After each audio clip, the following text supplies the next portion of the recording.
Salvete sodales! Lucius sum et hodie confitear me non semper emendate pronuntiare latine. Est verum, scilic et veruns, amici, Americanus sum, Angloponus sum, nihil sum, nisi unus Americanus, qui Latine loqui conatur et diligit. Nihil hominus ego saepissime loquor de recta pronuntiatione linguae Latinae.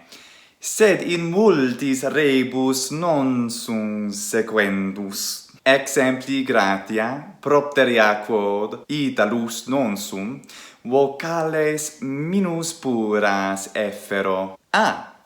Exempli gratia, in lingua Latina, unam qualitate habet, quae est.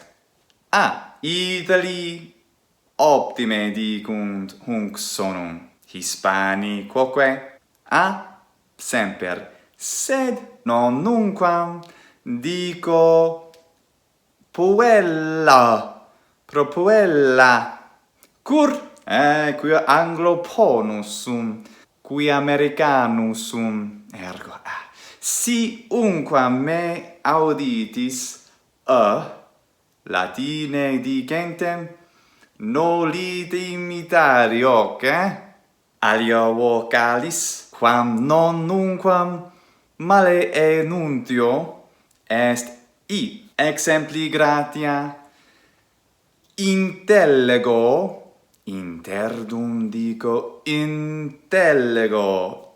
Vai natibus. Semper quia Americanus sum, Angloponus sum, quoque interdum male pronuntio. Exempli gratia, ecce Martianus, dico Martianus.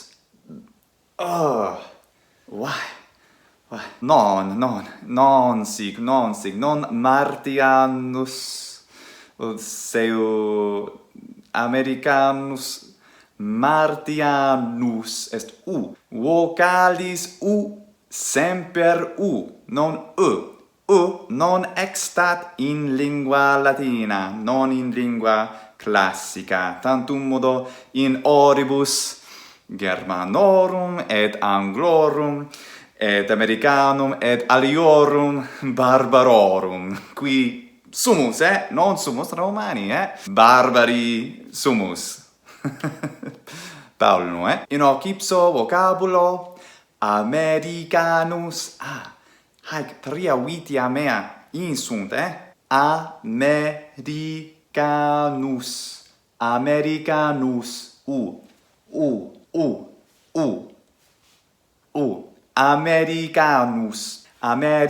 Americanus. Est difficile, sed mea opinione, neces est me melius et emendatius pronuntiare haec. Saepius quoque erro, cum sonitu L litterae. L littera debet esse, sicut Itali pronuntiant hodie. Quae est? La. Apud Americanos hic sonitus non extat. Non habemus la. Ut latrat. Interdum dico latrat. Non sic, In lingua Anglica necesse est litteras P, T, G et K quaspiratione dicere.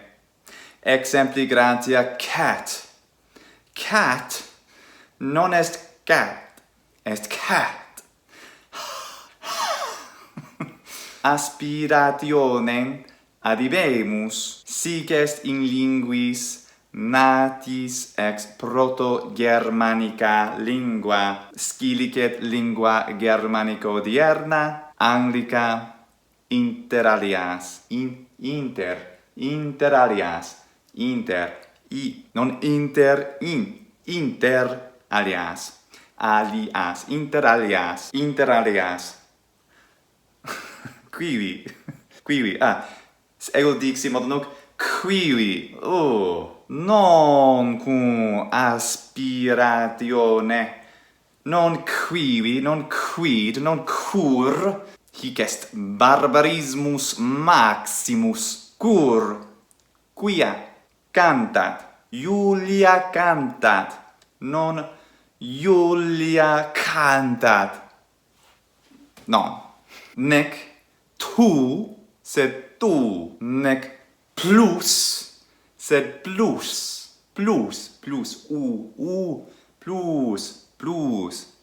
quivi, plus, non pater, sed pater.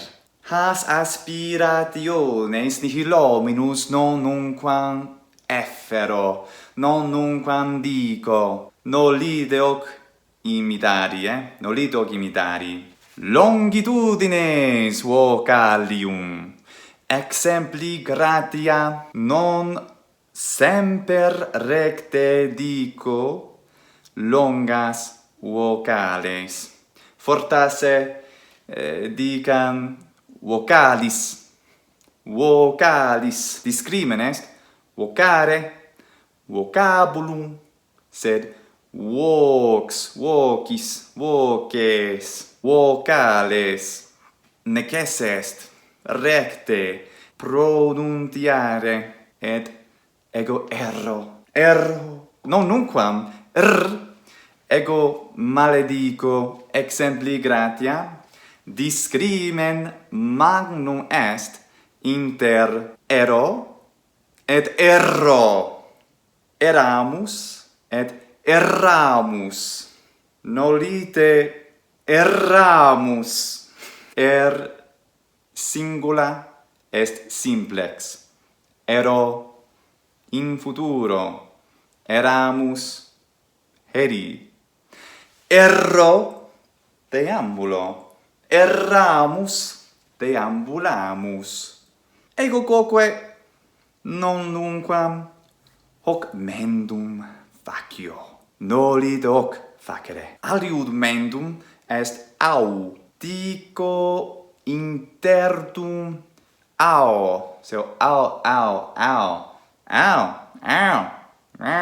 ut in lingua Anglica est sed non est latinum, est qui sic faciunt per bene nimirum Itali. Ergo in per multis rebus Itali sunt sequendi. Lingua latina nata est in Italia, nimirum sonitus habet lingua latina, proud sonitus in lingua italica. Non omnes, sed per multos, ergo in his saltem rebus, non semper me, sed Italos sequimini. Modo nunc dixi Itali, non est